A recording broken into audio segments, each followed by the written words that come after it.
We'll be starting our session just in a couple minutes. We're just going to wait for people to join up.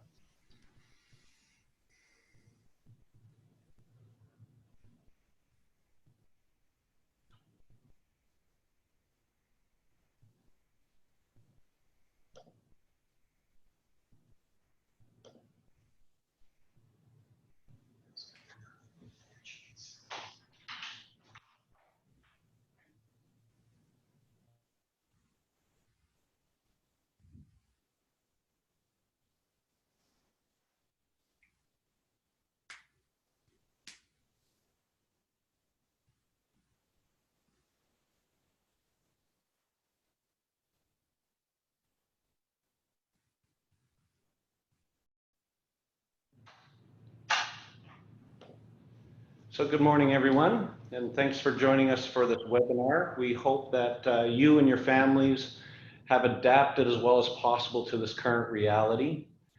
COVID-19 has created significant uncertainty around the world and in the capital markets especially. And we just thought as a company that it would be wise for our clients to have the opportunity to hear from the investment teams that are managing their portfolios. And so today we're very fortunate to have Don Stewart and Jeff Gruber join us from Dixon Mitchell. And most, if not all of you will know Don and Jeff from past conversations with Dixon Mitchell. Before I hand things over to them, a couple of housekeeping items. If you have questions that you would like asked by the portfolio managers, there's a Q&A button on the Zoom app and it'll be on the toolbar. If you can't see the toolbar, just move your cursor and it will show up on the screen. And if you send the questions through, we will do our very best to get those answered during the session today. In respect of everyone's time, we're going to try and keep the session to 45 minutes, just so we don't take too much of everyone's time. This is our first webinar. We've never done this before. We hope this goes smoothly. We expect a few bumps along the way, so be patient with us. But we would love your feedback. So at the end of this session, if you would send an email or a comment through to your advisor, just letting us know what went well, would you like us to do this more often, and what are some things that we could do better? All right. So with those housekeeping items out of the way, I'm going to pass things over to Don and let you start things off. Thanks, Vince, and welcome to everyone to this initial or inaugural webcast. Hopefully we can fill in some of the blanks and give you a sense of what we see out there and what we're trying to do in portfolios in light of some of the uncertainty that Vince talked about. In chatting with clients, I mean, most people have been very pragmatic. We all know that we're in a tough spot, but most people have been very appreciative of what we've been doing and how the portfolios have been doing, and you know, almost to a person, they've said they'll defer to our experience in steering portfolios through this. To which my answer is always, I have zero experience in this environment. This is new to everyone. So hopefully this this presentation will give you guys an idea of how we see things, how we've tried to reposition what has worked for us, and where we see the world going, and the portfolio mix going as we enter this new world. So just to give you a bit of background, as you probably all know, Dixon Mitchell is a bottom-up manager. So we spend our time worrying about individual companies, talking to management teams, looking at their financials, how they generate cash flow, and ultimately trying to buy companies in the equity side of portfolios when we think the stock price is trading at a level that's lower than how we value all those attributes. And so for us, trying to guess where the economy is going, or commodity prices or interest rates, you know, is a bit of a fool's game. And so for us, we've always felt more comfortable owning good businesses, good assets, and worrying less about where the cycle is at any given time.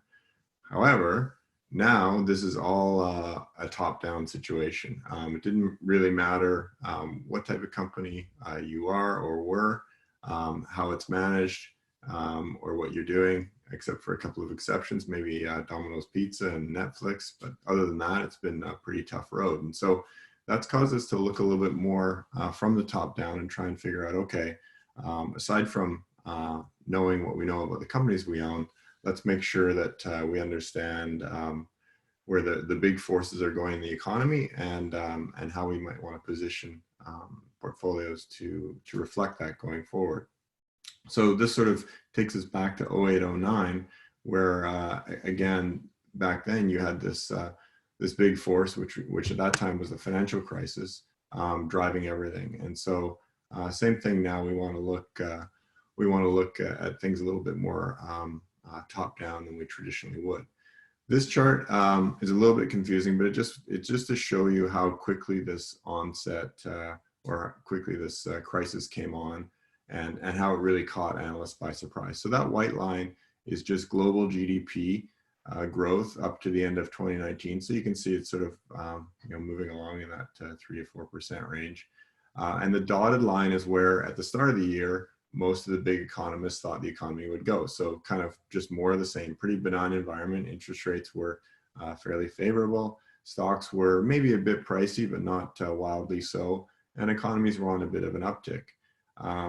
Early on in the COVID crisis, analysts then cut their estimates for global growth, and that's that blue line. You can see that initially the first look at it sort of in early mid-February was, okay, well, we're going to experience a bit of a hiccup in growth, but then we'll be back on track during 2020. And then the latest look at where economists see the world going is that solid orange line. You can see that as they recalibrate things now they're talking about a much bigger decline into much more negative territory, and eventually coming back. And so you can see that it's not like this was sort of a creeping situation where people were readjusting gradually and getting models and forecasts to reflect what was going to happen. Essentially, this hit the economy and portfolios and all of us, quite frankly, like a brick wall. And you can see that within the space of a month, some of the biggest economists and best forecasters in the world were changing their views very rapidly. So where are we now? So we're not in a contraction or recession. I don't even know if it's a depression. This is essentially just an economic freeze. In our quarterly, I said that we're basically in a self-induced economic coma right now. And so, in that way, it's very hard to find comparables in history to go back and say, okay, well, this is what happens when we turn the corner in this situation, because we really had nothing like this before. If you think about 2008, 09, which many of you were probably with us during that time, that was a financial system implosion that then dragged the economy down temporarily with it. The one thing in that situation was that the root of the problem was fairly focused. It was over leverage in real estate, banks multiplying that leverage many times, and so even though fixing the problem was complicated, it was at least looking in one area. Today we have a economy-wide nosedive that has been brought about by the virus. That's then trickled over to financial strain in markets, in high yield bonds and things like that. And so, if you think about the Fed and the Congress were sort of plugging a hole back in 08, 09. Now they're looking at a dike with many holes, whether it's a restaurant owner or a credit market or local governments or whatever the case may be. Everyone's looking at a difficult situation, and so that's why some of the measures being taken have been very quick and very dramatic. Another difference between 08, 09 is that, and I say this kind of facetiously, but we could still go out and get coffee, but really that kind of sums everything up. Things were people were freaked out in 08, 09, but we were still going out to dinner. People probably still took the odd vacation or whatever. I mean, now we're just in complete lockdown. So it's quite different. So what are some of the similarities? Well, back then we worried that things were never going to be the same. I mean, people were talking about the financial system was irreparably broken. The US dollar was going to zero, just buy guns and gold and, shelter down. Of course, that never happened. At the time in 08, 09, what we thought was an unprecedented central bank intervention has been upped with what we've seen now. And of course, in both occasions, we've had massive, even more massive now, fiscal support. The one difference I would say from then till now is that there was some resistance to supporting the economy because many people felt, you know what, bankers were taking reckless risks. Why should we bail them out? Whereas this is a bit more of a no-fault situation. I mean, no one's saying, there's a bit of finger pointing, but certainly no one's saying that anyone in our economy is to blame for what's gone on. And so I think that's made it a bit easier to quickly liquefy the financial system and get support in the hands of economic players. So just to give you an idea, this was the first U.S. initial jobless claim figure that came out after the start of the crisis.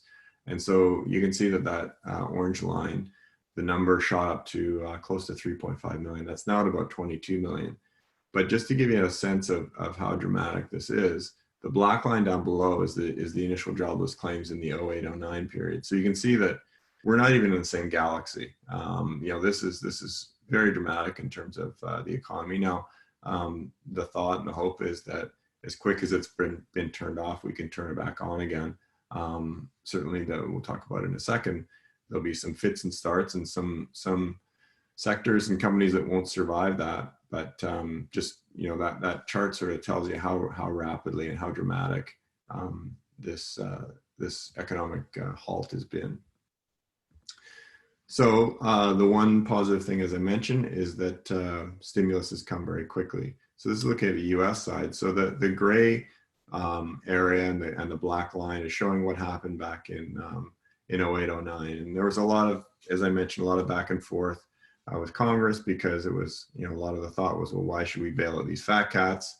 And finally, a year or two after the fact, people realized, or Congress realized, that yes, unintended consequences or unfortunate consequences, that a lot of the fat cats are going to get bailed out. But if we don't bail out the economy or support the economy, the ramifications are going to be much worse. If you look at it now, it's taken really almost no time to get to that support level. And in fact, blow right through it. And this doesn't even include some of the other measures that just came out in the last week. And so if you think about it, in 08-09, what happened, the economy eventually, recovered underneath, and that liquidity was not withdrawn immediately from the system. And so what happened to that excess liquidity? Well, it went to high-end real estate. I mean, houses in Vancouver went up quite a bit. I think probably a lot of that has to do with all the capital that was available in the world. Went to whether it was art or whatever the case may be. And of course, it went to big cap stocks, and the market had a very long tailwind while that extra capital was still floating through the economy. And so, as we get to the other side here, I would imagine that it will be some time before,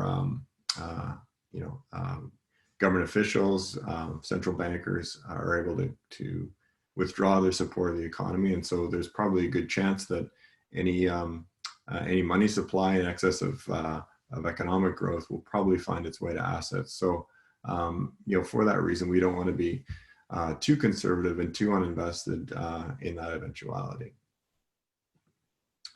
So we look around and we see awful stuff, restaurants boarded up, airlines sitting idle, whatever the case may be. And so it becomes very easy to say, well, things are terrible, so therefore I don't want to be invested. The question isn't so much is the economy bad or corporate earnings going to be bad. It's a guarantee they are and they will be. The better question is, will those things be worse than what's already being priced in? And so, at its bottom, the S&P had dropped by about a third. It's since rallied back a fair amount. And so the question is, with stocks having fallen that much, have they accounted for where we are? We don't have an exact answer to that, but as we run through the numbers, we feel pretty comfortable with the companies that we own, that they have discounted really a year or two of kind of no earnings growth and probably no cash flow generation, and so the delta or the surprise comes if the economy can get back up to speed quicker than expected, and some of those prices start to look attractive relative to where we are going versus where we are. Think about it historically. The stock market has usually tended to reach its bottom about 6 months before the bottom of a recession. So the market is always very forward looking. And so we want to be aware of that and not just be thinking about what's happening around us in time zero, but where things might be going. So as we think about that, the thing that we need to watch out for or keep our eye on is health progress. And so you saw, the market took a big rally when it looked like Gilead had come out with a therapeutic that was testing very well. And so the market really is looking at those sort of health markers that can get us back to moving toward a normal life and a bit more economic activity. And as I mentioned, stocks tend to bottom a long time before the economy does. So what does recovery look like? So this is a snapshot of just a random data metric from China.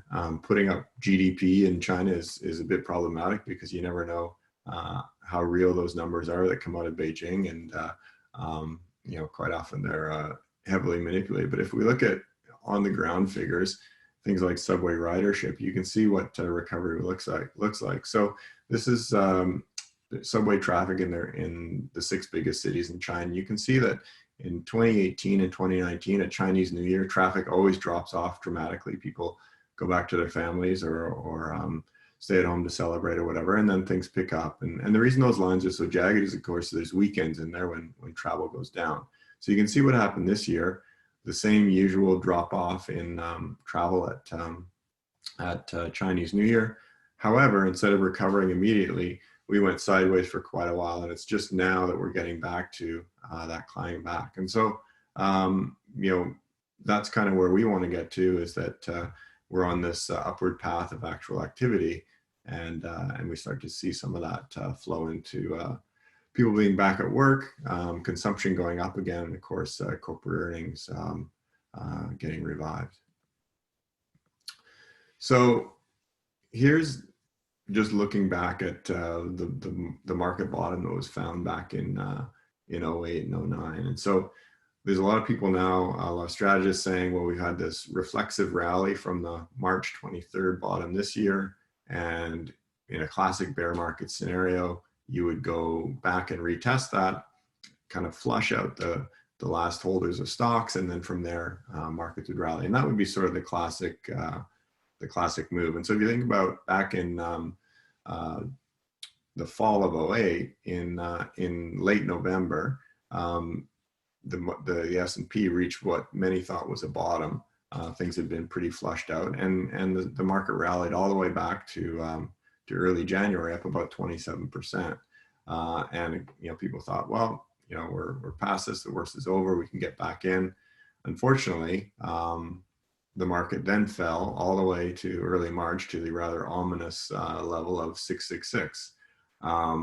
And that was when a lot of people just threw in the towel, said, forget it, I'm done. This is all rigged. I can't lose any more money. I don't want to be in this anymore. But if you pull the lens back and look at that period, in a bit more of a broad sense, that part that I put up is sort of that box. And so if you look at what happened over the next 3, 4, 5 years, it really didn't matter if you entered the market in November or January or happened to get lucky and find the best point in March. The point was that you needed to either be invested or get invested during that big downturn. And so no one felt great about that situation back then. A lot of us, a lot of the talking heads and people on the street felt everything was coming to an end, and the financial system as we knew it would never be the same. But even though it was the hardest time to invest, as it turned out, it was one of the best times to invest. And so, like I said, picking the exact perfect point in that time mattered less than just making sure you got involved in some way. So how do we respond to this situation? So interest rates have fallen dramatically. That's helped the bond side of portfolios, because when interest rates come down, bond prices go up. And you can see that in this short period, 10-year yields have fallen quite dramatically in Canada, from about 1.55 down to about 0.63%. In fact, in the U.S., I think it was the 2-year bond actually briefly got to a negative yield, which we never thought we'd see that over here, but we did. For us, over the past 2.5 years, we've been reducing corporate bond positions, especially the lower graded ones in the double B and triple B area, and that was more due to our view that there wasn't enough of a liquidity premium, or a credit premium or a spread offered on those bonds. And so for us, that put us in good position, because corporate bonds now in this sort of worrisome environment had suffered quite a bit. And so for us being in a good position, we're able now to sort of pick through the fixed income wreckage, and hopefully over time add some risk in the bond portfolio as we see opportunity. But having reduced that corporate exposure ahead of time, and cutting our corporate allocation right at the start of the crisis even further, put us in a good position. And so the bonds are doing what they're supposed to do, which is provide security and stability to the portfolio. On the equity side, we did a full, what we would call a re-underwriting of the whole portfolio. We looked at every position with a fine-tooth comb, spent a lot of time on the phone with management of various companies, trying to get a better sense of what we weren't able to see in the numbers, because of course the numbers were changing so rapidly. The first thing we cared about was obviously survival. So, did these companies have cash on the balance sheet? Were they over levered? Did they have room to borrow money if they needed to in a worst case scenario? We looked at what we thought were the maximum loss scenarios in each company to make sure that we were okay with that. And like I said, a lot of management interviews over that time. So because we have always tended to focus on companies with balance sheet strength and ones that generate a fair amount of cash flow and trade at reasonable prices, most of our names came out what we thought with flying colors in that review process. However, a few did not. Certainly the energy area, and so early on in the downturn, before we got to the crazy oil prices that we're seeing now, we liquidated virtually all of our energy holdings. The only exploration company we have remaining is a small position in Canadian Natural Resources, which is held up fine.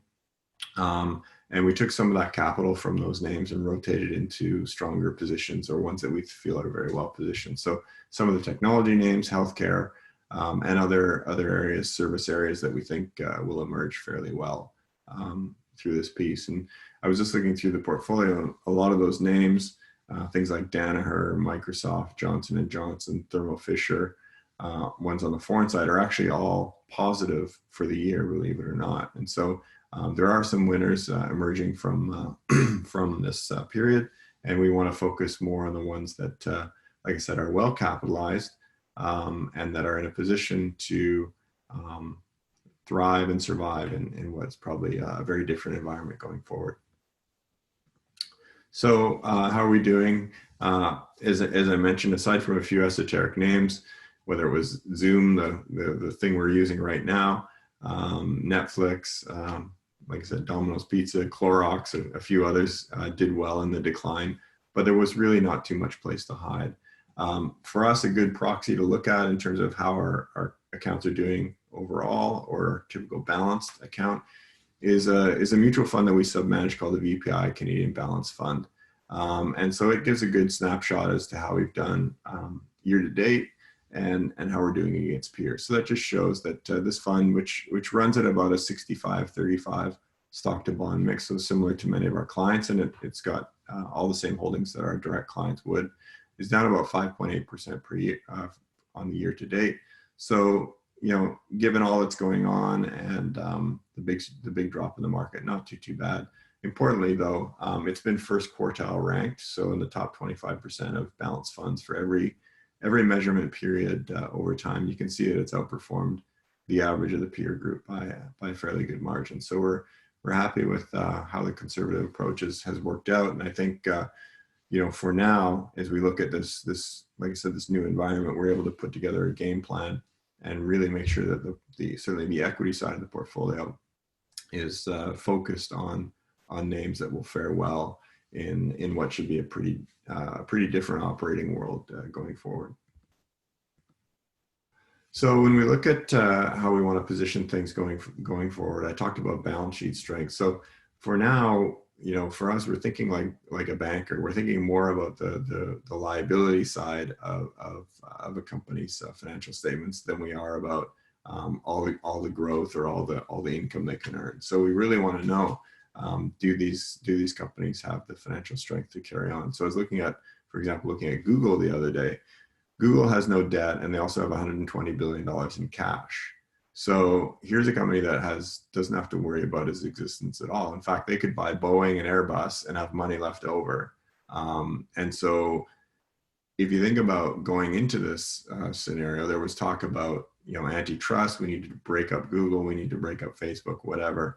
Well, I can pretty much guarantee that for the next 3 to 5 years, governments are not going to be spending a lot of energy trying to break things up. They're going to be trying to, help companies keep things together.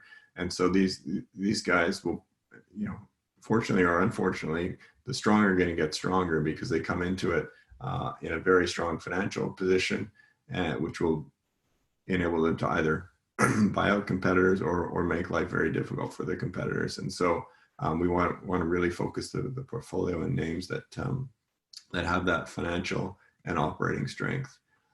Again, we want to be focused because I think there will be a recovery, but certainly not all sectors are going to participate. It's tempting to look at, say, Norwegian Cruise Line and say, geez, that thing's down 80%. We want to buy that. Well, a lot of these companies, they're carrying massive amounts of debt, and it's not entirely clear that the company is even worth as much as its debt, and so which would mean that perhaps the equity is not worth anything. And so we want to be very careful about some of these things, and it's not clear for businesses like that how quickly things bounce back for them. And they have a situation where their fixed costs of maintaining this massive fleet of floating stock is huge every day, and so we'd rather just put those in the too difficult or too risky pile and ignore them and own ones that we can be a little bit more certain on.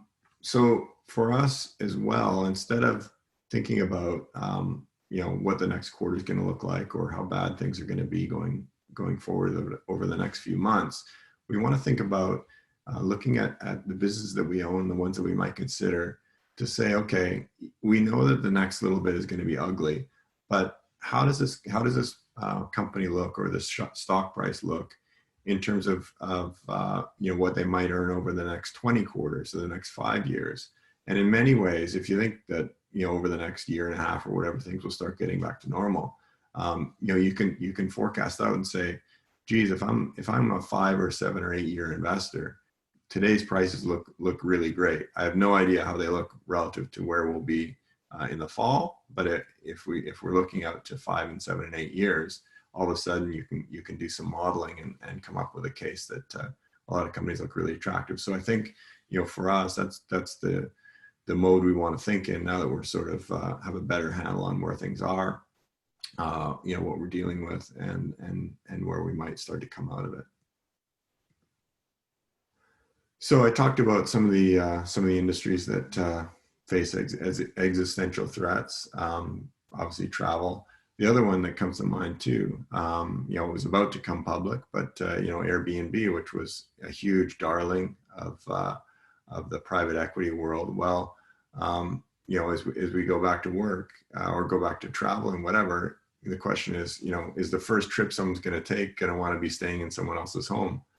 Probably not. And so a company like that has had to raise a massive amount of money, hugely dilutive, and it's not quite clear what their future looks like. And so, that's true of many public companies as well. And so it's going to be a different world, and some areas will thrive and do very well. Others will have a very difficult time. Energy, I mentioned. Obviously, retailers. Retail was already in secular decline, but this will probably push some department stores just over the edge very quickly. So I think in many ways, this has accelerated some trends that are already in place and maybe fast forward them a few years versus where they were going. The other thing too, the other thing as well is real estate. So we're sitting at home. For our firm, there's 26 or 27 of us sitting in different locations, mostly our houses, connected in ways like this. And for our company, the second most or the second largest expense item after salaries is rent, owning, or staying in AAA space downtown. And so as we start to realize, hey, this is kind of functional, I'm sure a lot of businesses will come back to work in 3 or 6 months and say, do we really need all this space? And so, the other thing too is, historically, restaurants are a difficult business, but one would close down, there'd be another one coming in. It's not entirely clear whether the full stock of restaurant space is occupied, with some of the businesses not making it, and maybe new ones not starting up. And so, what were traditionally very stable, office property, retail property type of investments could be very difficult going forward. So those are all things that we want to take into account and make sure that we're well aware of as we build portfolios. Again, just to reiterate, companies that took on a lot of debt. So interest rates have been low for a while. And so businesses, public companies certainly have not been shy about taking advantage, using that debt to buy back shares and what have you. And so, going forward, that's put them in a difficult spot with not much wiggle room. And again, as I mentioned, the strong will get stronger.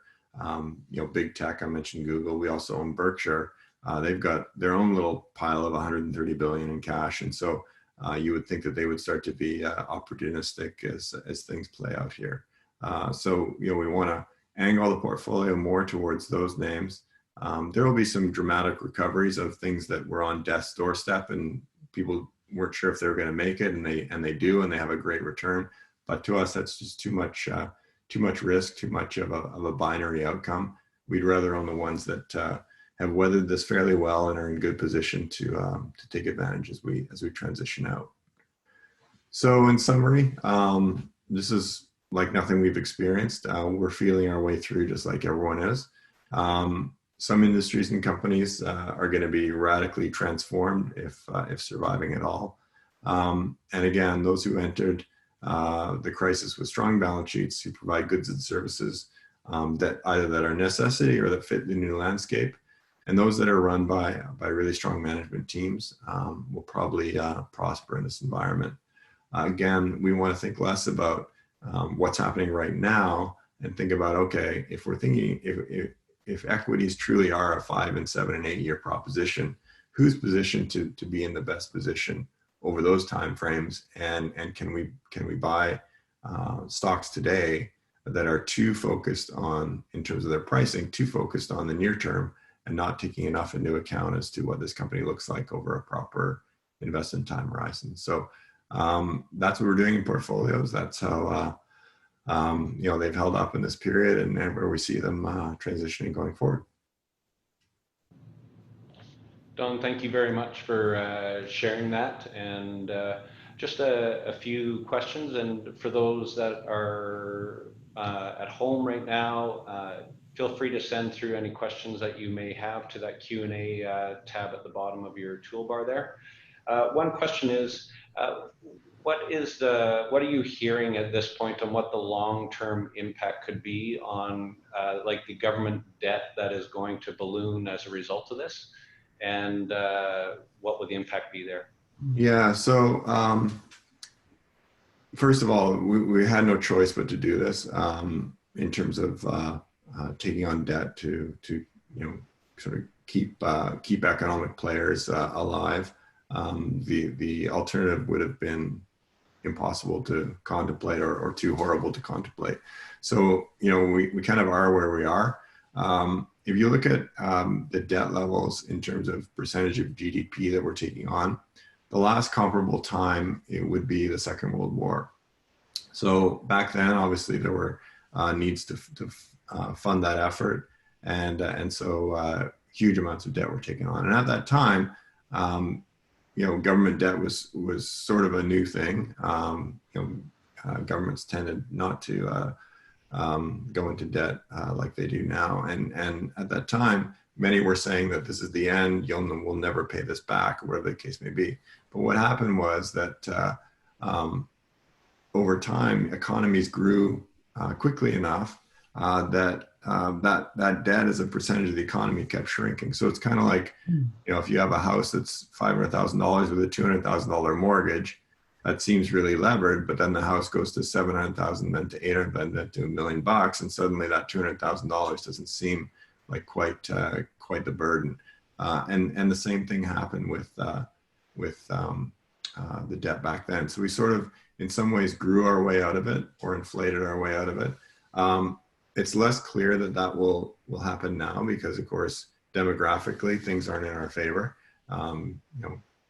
The modern family isn't having as many kids, and so a big part of economic growth is population growth, as well as economies that are a bit more mature. So yes, that certainly is a concern. I think realistically, you can expect that taxes are probably going up to help defray that a little bit once the economy is back on its feet. The one positive thing that we have is that the burden of carrying debt with interest rates being, close to zero, is pretty limited. So the worry then becomes, okay, if the economy does get going, and now we've got all this capital floating around, does this become inflationary and then force interest rates up? So these are all the sort of levers that are being balanced at the same time. It is worrisome from a long-term perspective, but in the short term, there's no way to avoid it. I think the key is that you want to own assets that if we do get into an inflationary situation, that can participate in that. So companies that produce goods where they can raise their prices. So whether it's Apple producing an iPhone that they can raise by 5 or 6% a year in pricing, on top of what they normally do, you probably don't want to own, cash will degrade very quickly in that scenario, and so you want to own assets that can participate in an inflationary environment if that comes. Good. Next question is for those that watch the markets a little bit. Oil went a little bit sideways. Was that sideways? Or maybe maybe it just went plain down. So I think it was like you could be paid $26 for a barrel of oil. So just maybe explain what in the world's going on right now. Well, I saw a tweet yesterday. Someone said that they woke up in the morning, they ran outside, and they saw some scallywag siphoning gas into their car, and they had to chase him down the street. So, yeah. So first of all, people assume that oil is, this asset like a stock, and you buy and you sell it. Well, oil trades, and all commodities trade by way of futures contracts. So the nearest contract was the May 2020 contract. And so just to back up a little bit, we know that we have a bit of a big supply war going on between Russia and Saudi Arabia, and the US is caught in that. But even more important than that is just massive demand destruction. So if it's any kind of an indicator, when we started working from home, I had half a tank of gas in my car, and I still haven't refilled it. In fact, I could probably keep going for another couple of weeks. So essentially, demand has dropped by about 20 million barrels a day, as far as I know. And historically, supply and demand of oil are very much in sync. So the world goes on about, this year would have been about 100 million barrels a day. And the difference between supply and demand is very tight. If there's excess supply, it goes into storage. If excess demand, storage gets drawn down. But this massive demand shock caused a situation where suddenly storage is filling up like crazy.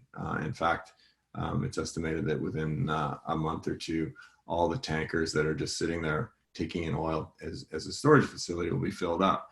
So what happened was, as we get back to the futures story, that contract, the May contract, is coming due. And it's not like you can just say, oh, well, I lost money on that. If you own a May contract for oil, someone's going to be bringing a bunch of barrels of oil to your front yard. if that thing expires and you still own it. So needless to say, with there being no storage available or very little storage available, and very little prospective demand, spiking up or returning to normal in the next couple of months, suddenly the holders of the contracts started to say, holy, you know what? We got a problem here in that we have nowhere to put all this stuff, and we got to get out of these contracts. So you'll notice that now we're onto the June contract, and oil's trading back at about $13 or so. What'll be interesting to see is that as we become closer to that contract expiring, if anyone can take delivery of that commodity. So that's kind of or functionally what happened there that caused that to go like that. However, again, just like everything, whether it's you're going to be traveling as much, I don't know if demand for energy will be as high as it was. So for us, that's going to cause a big change in certainly in Canada, which was a pretty important part of our economy, and then in areas of the U.S. where the business case for energy might take quite a while to return to positive. It's interesting, future contracts and some of these things that happen, like that we don't really think is actually reality. And when you think of actually taking delivery of a barrel of oil, yeah, couldn't sell you futures contracts, it brings it kind of the reality there, right? So, yeah. Now this last question, just for you guys, and this may be a little personal, which I hope you're okay to answer, but what are you guys doing with your own investments right now? So for me, I don't own any bonds. So if whatever your portfolio did in Q1, you can multiply that by 3 or 4 for me. And so I have some cash on the sidelines that was from a transaction that happened in January. And so about half of that got invested right at the worst possible time, and half of that I still have. So I'm kind of just sitting on that, which is probably 5 or 8% of my portfolio value. And I'm just sitting on that because this is going to be a bumpy road. I can't imagine that, we're just like going to wash our hands and everything's going to be great, and we're going to go straight back to where things were. So I just kind of keep that on the sidelines for myself in case we get some sort of second wave of this issue, in case the market starts to fret a little bit more about near-term earnings. And so I use that as sort of an option in my portfolio that if we go, or if we do go back and retest the March 23rd lows, it looks like people are throwing in the towel, then that'll be a good time to get even more invested for me anyway. On my side, I haven't done anything. I haven't changed my asset allocation.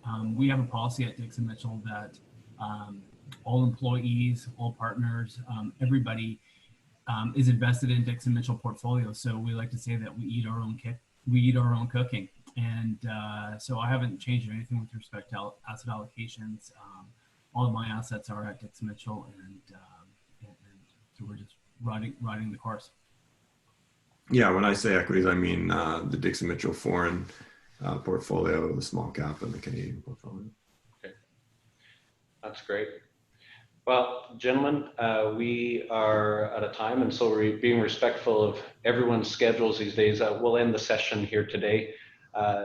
Don and Jeff, thank you very much for making time today to spend time just sharing what you're seeing and what's going on your side of things. For those of you that are listening in, if you have any other questions that didn't get answered, please reach out to us. We'll ensure your questions do get answered. And on behalf of all of us at Singer Olfert Financial, soon to be Connect Wealth, we wish you good health and safety in the days ahead. Makes sense. Great. Thanks, everybody. Take care.